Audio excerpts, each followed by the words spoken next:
Salut à tous et bienvenue dans une nouvelle émission de Paris Gagnant. Bonjour Benoît.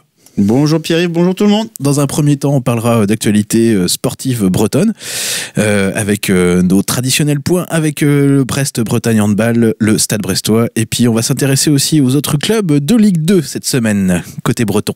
Oui. Parce qu'il s'est passé des choses ce week-end, il y a eu un beau derby. Tu considères Rennes en Ligue 2 ?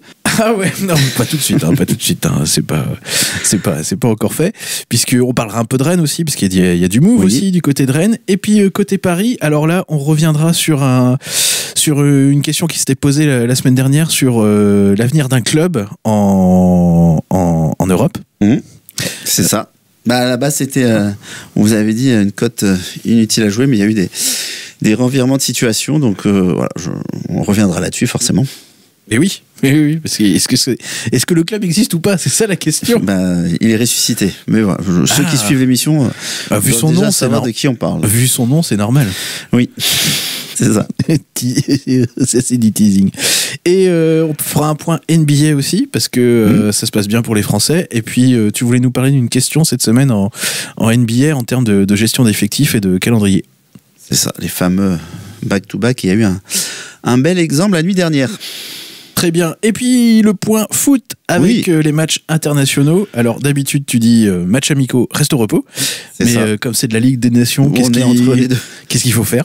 On est entre les deux, on va en parler un peu parce qu'on arrive sur la fin là, c'est la dernière ligne droite. Exactement. Et on parlera des matchs de l'équipe de France. Paris gagnant, c'est parti.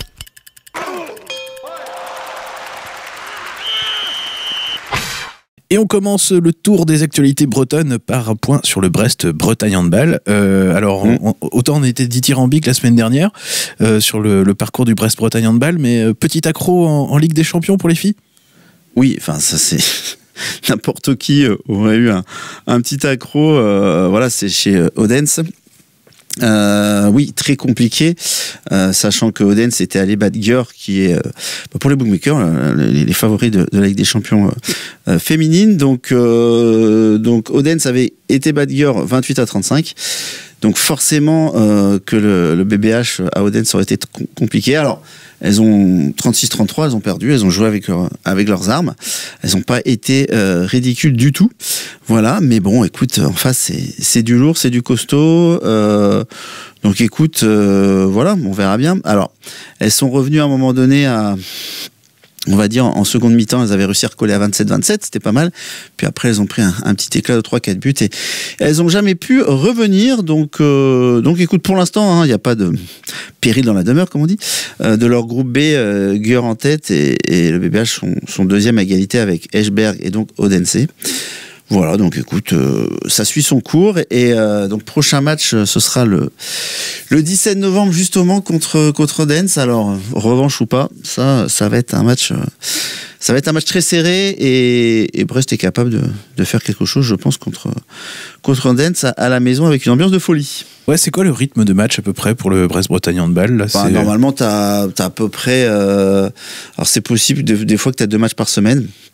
Bon, dans la grande majorité du temps, c'est un, mais voilà, il y a... Avec des gros déplacements en plus. Oui, bien sûr. Bon, après, il y a un petit peu d'argent quand même au BBH, donc Vicarieva, la meilleure joueuse du monde, n'est pas venue pour une poignée de moules, comme on dit. Donc voilà, et puis elle fait du bien, mais et puis c'est super de voir des gros matchs comme ça, parce qu'aujourd'hui le BBH au niveau européen, c'est facilement dans le top 6, top 8 européen, donc c'est top quand même. Donc il y a du niveau. Oui. Il y a du niveau. Et donc, prochain match, donc, ce sera le week-end prochain, donc face à Odense, en Ligue des Champions. Oui. Et voilà, on passe d'un autre club aussi qui est habitué maintenant, dorénavant, à la Ligue des Champions, mais qui a un peu plus de mal avec son championnat domestique. Ouais. C'est le Stade Brestois qui reste sur une défaite à l'extérieur contre Montpellier, après avoir fait... un beau résultat à Prague. Oui, une victoire, forcément, c'était top. Et donc, j'ai eu pas mal de débats avec des amis, des collègues, on en a parlé, toi aussi, qu'on a préparé l'émission. Mais bon, ce que j'ai pas compris, c'est que alors, il le fait, hein, Roy, il fait du turnover, mais là, t'avais une trêve internationale après de 10 jours. Je pensais qu'il allait mettre voilà, l'équipe type, de toute façon en disant après ils vont se reposer. Mais t'as eu Zogbe à la place de Lala en latéral, t'as eu latéral droit, à la place t'as eu Amavi à la place d'Aïdara, donc déjà là, voilà, tu baisses de niveau des deux côtés, même si Zogbe, je pense que ça deviendra un bon joueur.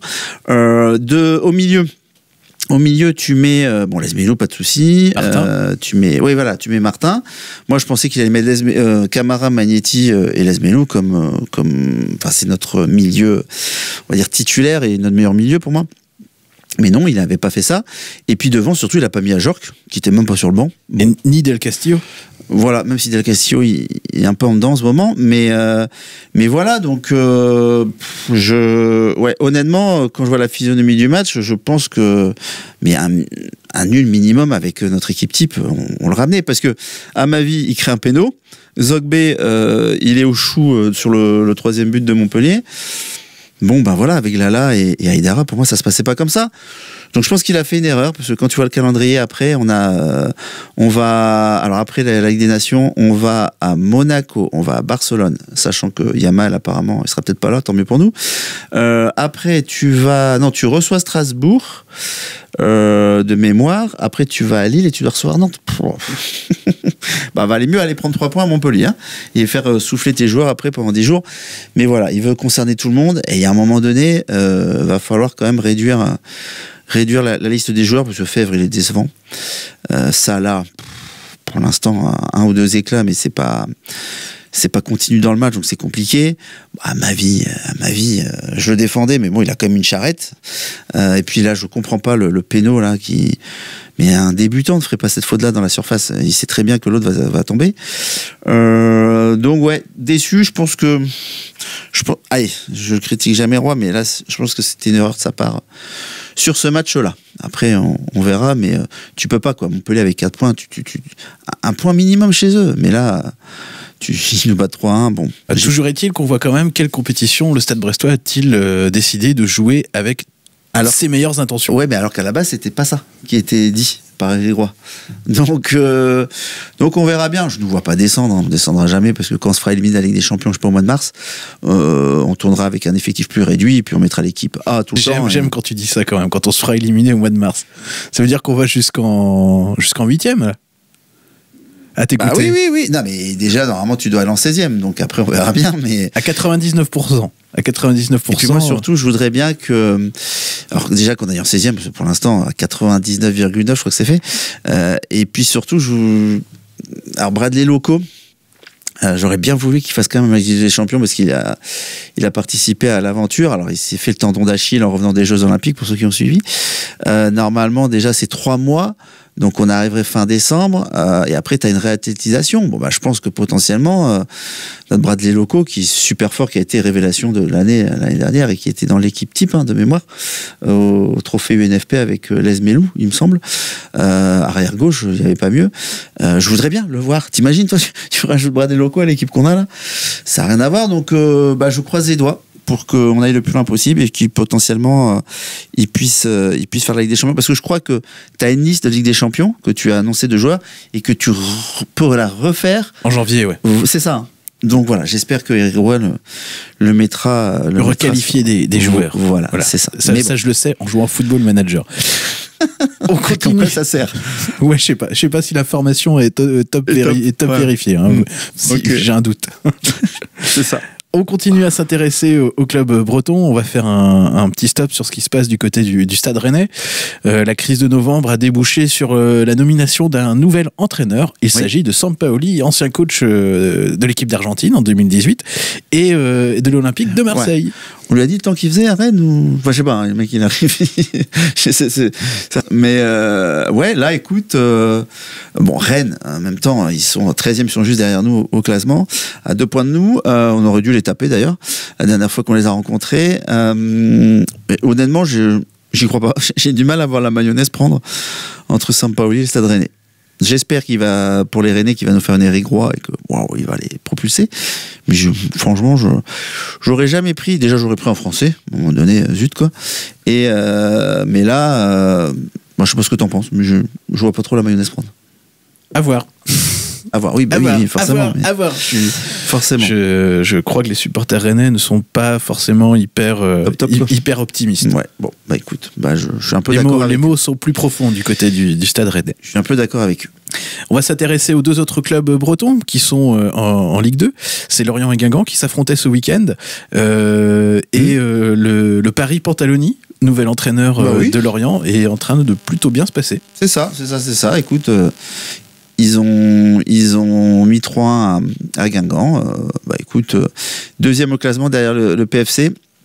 Avec un point de retard. Voilà, donc écoute, tout se passe bien. Alors Guingamp 7e, c'est pas mal aussi.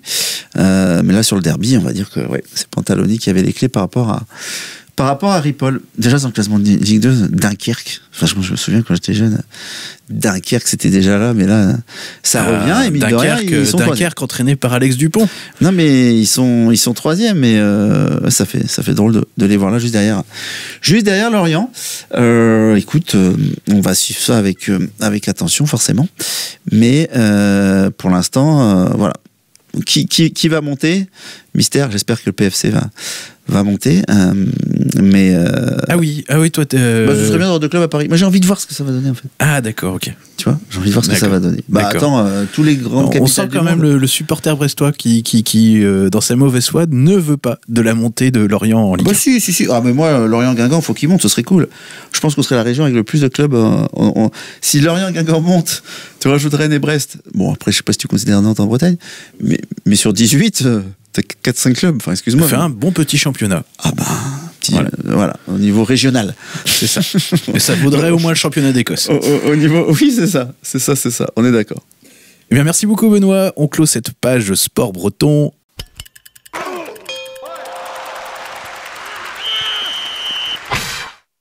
On ouvre le chapitre Actu et Analyse Paris Sportif. Alors un premier mot tout d'abord avec le hand féminin, puisque il y a un club ressuscité qui revient des ténèbres, qui revient de l'ombre.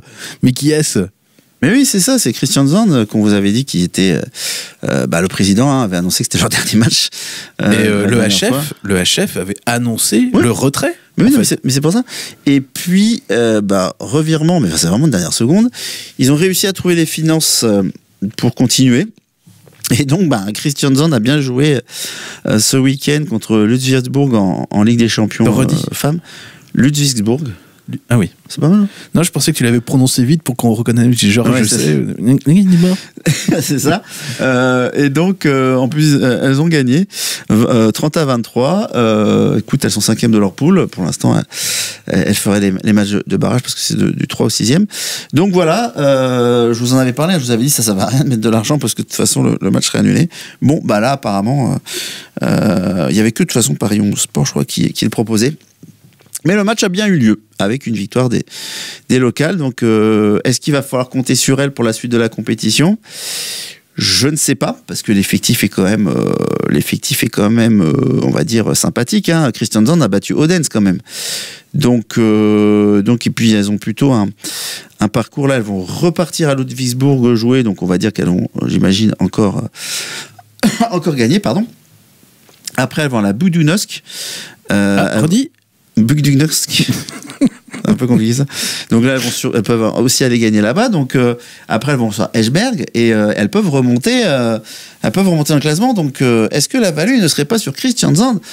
Je me pose la question. Donc écoute, à voir. Mais maintenant qu'elles sont reparties, alors jusqu'à quand hein, parce que je sais pas combien d'argent elles ont pu mettre sur la table pour continuer. Mais j'aime bien ces trucs-là parce que le bookmaker là, c'est illisible pour lui. Il sait pas trop comment ça va se passer et tout parce que c'est pas des paramètres qu'il maîtrise.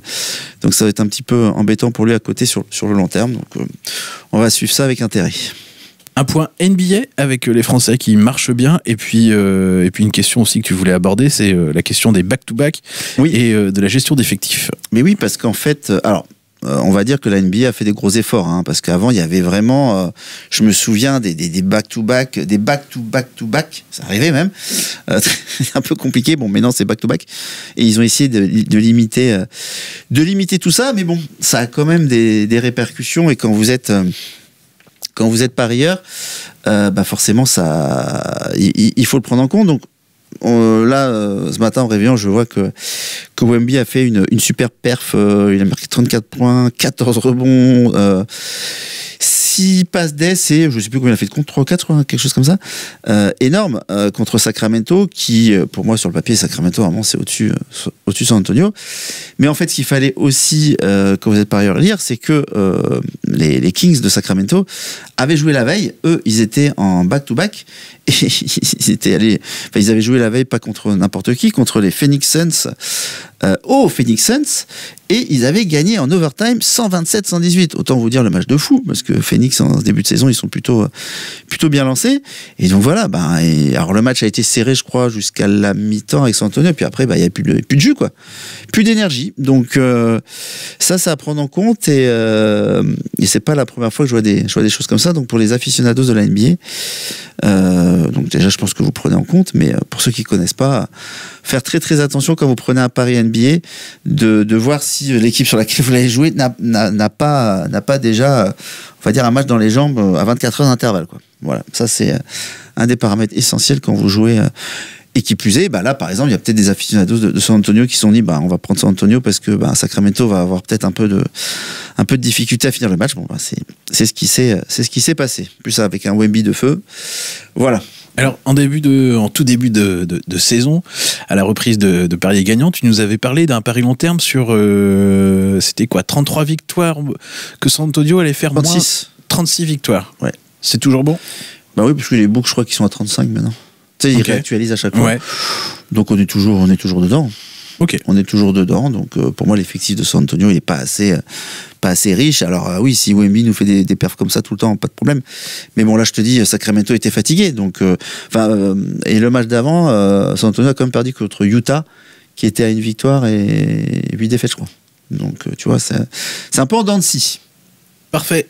Voilà pour le point de billet. Il y a Bouzélé aussi. Le français. Guerchon. Qui nous épate parce que Jojo Embiid n'est pas là. Donc à Philadelphie. Et il a collé 20 points. Non, mais c'est bien pour lui. Non, mais c'est bien pour lui. Il est en train de se montrer. Il a du temps de jeu, qu'il en profite. Et c'est bien pour l'équipe de France aussi, d'ailleurs. Oui. Je rappelle que c'est lui qui a postérisé LeBron James au JO. Oui. Ils n'ont pas la référence, en fait. Oui, voilà. C'était la vengeance de Fred Weiss. oui, c'est vrai. 20 ans après. Fred Weiss. Les plus jeunes ne connaissent pas. Ah, mais si. Mais les jeunes connaissent le dunk énormissime de Vince Carter sur Fred Weiss. Ok. C'était quels Jeux Olympiques? C'était pas ceux de 2000? Oula. Là, tu un peu loin. C'est un peu loin. J'ai un grand. Mais Fred Weiss, c'était le pivot. 2004. C'était 2004. C'était le pivot d'équipe de France. Pour ceux qui n'ont pas la ref en plus. Oui, voilà. Vince Carter avait dunké sur un monsieur qui faisait sans doute plus de 2,20 m. C'est ça. Fallait le faire. Allez, le point matchs internationaux, on revient au foot avec plein de matchs amicaux. Mais non, ce n'est pas des matchs amicaux, c'est la Ligue des Nations. Semi-amicaux, parce que bon, on va dire que voilà. En fait, ils ont essayé qu'il n'y ait plus vraiment de matchs amicaux, quoi. Tu vois, essayer d'apporter quelque chose. Ouais. Nous, on avait gagné la première, depuis on s'en fout. Ouais. Ouais. On avait gagné la première. Ligue des Nations. Donc on a vous avez sûrement entendu parler du France-Israël. Voilà, qui va avoir lieu. Il n'y aura pas beaucoup de spectateurs dans le stade. Bon, voilà, c'est comme ça. Et puis, ce qui nous concerne, nous, c'est Belgique-Italie aussi. Donc, je redis le classement. L'Italie première avec 10 points. La France deuxième avec 9. Et la Belgique troisième avec 4. Israël à 0 points. Donc, potentiellement, la France peut gagner. Donc, on repasserait devant si l'Italie ne bat pas la Belgique. Et justement, là-dessus, il y a quelque chose qui m'intéresse. Alors, il y aura un si. Il y a un Italie-France pour terminer, ça sera la petite finale du groupe. Si l'Italie, après Belgique-Italie et France-Israël, est toujours devant la France, on en parlait aussi. J'aime bien, franchement, le double chance Italie contre la France à 1. Vous trouvez entre 1,55 et 1,60. Et je trouverais ça très très bon parce que notre équipe de France actuelle, déjà avec les blessés qu'il y a, aller taper l'Italie en Italie. Je vois pas du tout, quoi. Donc voilà. Après, si l'Italie est obligée de gagner pour finir première, à voir. Mais parce qu'ils seront obligés de se découvrir. Mais si l'Italie est toujours devant, on connaît les Italiens derrière. Derrière, ça va cadenasser. Et je le vois au moins prendre un nul. Les clichés ont toujours la vie dure. Ce n'est pas que ça, l'Italie. Pas que ça, l'Italie. Non, d'accord. C'est quoi les pâtes, la pizza? Non, j'essaye de défendre ce côté cadenassé. Oui, c'est plus le cas. Hein. C'est plus la période qu'on a pu connaître il y a plusieurs dizaines d'années, mais non. Ouais, quand même. Avec le Catenaccio, c'était eux qui. Ouais, de toute façon, ils se sont pris des buts. Hein. Ils ont été depuis ces derniers temps. On est d'accord. Ça n'a pas été une muraille infranchissable, tout à fait. Mais ils étaient venus nous taper chez nous. Hein. C'est pour ceux qui s'en souviennent pas. Ouais. Oui, c'est ça. Au début de la Ligue des Nations. Et ouais, dernier match de Grisou en France. Voilà, donc si l'Italie est toujours devant la France, après les France-Israël et Belgique-Italie, j'aime beaucoup Italie en double chance, en 55 à 60, je trouve ça bien payé. Et tu nous sers une dernière tournée pour ce point analyse? Et tu dis ça, rien à voir parce qu'on est en Bretagne? Non, c'est parce que c'est la tournée d'automne. Mais oui, c'est ça, tournée d'automne, du rugby. Voilà. Troisième mi-temps rugby, oui, je pense que tu peux faire la tournée des popotes. On a un très très joli France-Nouvelle-Zélande. Voilà, donc samedi à 21h10, ouais, c'est ça. Écoute, hein, c'est toujours des matchs très très intéressants à regarder. On est favori à 1,65. On était plus bas, ça a remonté. La Nouvelle-Zélande a baissé. Là, j'ai du mal à me prononcer sur ce match-là. Je crois qu'en plus on fait un peu tourner. Donc écoute, on verra bien. Donc il y a France-Nouvelle-Zélande, il y a un Angleterre-Afrique du Sud. Ça aussi, ça peut être très très intéressant. Sachant oui, la Nouvelle-Zélande a été tapée l'Irlande. Hein. Excuse-moi, mais en Irlande, c'est pas donné à tout le monde. Donc il y a un Irlande-Argentine aussi, et puis un Pays de Galles-Australie. Et les Australiens ont été tapés les Anglais. Est-ce que c'est la résurrection des kangourous? Des wallabies. Des wallabies, pardon. Potentiellement oui. Et donc ce serait bien aussi pour le rugby mondial. Donc on va dire que l'hémisphère sud n'est pas venu pour faire de la figuration. D'accord. C'est au point que tu vois quand même la Nouvelle-Zélande battre l'équipe de France? Parce que la cote, elle sera à combien? Pour moi, c'est 50-50 ce match-là. Après, donc la value, si c'est 50-50, tu vois une value sur le sur Black, la NZ. Oui, bien sûr. Mais bon, je vais te dire là, j'ai envie de voir la France gagner, donc c'est toujours pareil. Il y a des fois, quand je dis. Ça t'a pas empêché de dire tout à l'heure que tu voyais le Dranobet qu'il fallait aller sur le Dranobet sur Italie-France. Enfin, sur l'Italie. Oui, mais c'est pas forcément. S'il y a match nul, c'est pas forcément une défaite de l'équipe de France. Ah ouais, oh là là. Non, c'était pas le Dranobet, c'est la double chance. La double chance. En plus, c'est encore mieux. Ah ouais. Oui, donc oui, c'est pas forcément. Tu peux faire match nul, l'Italie restera devant, et voilà. Donc c'est pas. Ça n'a rien à voir. C'est deux choses différentes, mais non, mais ça fait du bien de. Voilà, on était resté sur un petit goût un petit peu amer, oui, comme on dit. Donc là, voilà. Comme une dernière tournée un petit peu trop arrosée. Revoir un peu de rugby, et puis voilà, bon, contre le Japon, hein, je suis pas revenu dessus, parce que bon, voilà, pas vraiment eu de match, mais là, ça va être un petit peu plus compliqué. Et pour ceux qui connaissent pas bien le rugby. Nous rappelle, France-Nouvelle-Zélande, c'est quand? C'est samedi, voilà, à 21h10. Quoi. Excellent, trop bien. Oui, voilà. Ah, toi, tu seras devant ta télé. Ah ouais. Ça se loupe pas, France-Nouvelle-Zélande. Ça se loupe pas. Je t'avoue que le France-Japon, je suis un peu passé au travers. Ouais, non, France-Japon, oui, c'est normal, mais non, France-Nouvelle-Zélande. J'ai rien compris, c'était sur TF1. Mais tu peux te faire un Irlande-Argentine le vendredi à 21h10, t'enchaînes le samedi à 18h40 avec un Angleterre-Afrique du Sud, tu restes sur France-Nouvelle-Zélande, et puis le dimanche, si t'as pas eu assez, t'as un Pays de Galles-Australie. Ça, c'est 4 super matchs, en fait. Ouais. Ça va être, voilà, pour les aficionados de rugby, ça va être très très bien. Eh bien, c'est parfait. Bon, il y aura sans doute plus de monde à France-Nouvelle-Zélande que pour France-Israël. Bah, ça, il n'y a pas. Oui, de ce qui est prévu, oui, c'est pas compliqué. Ouais. C'est pas compliqué. Donc voilà pour moi. Et ouais. Et bien, parfait. Et bien voilà, nous terminons donc cette émission.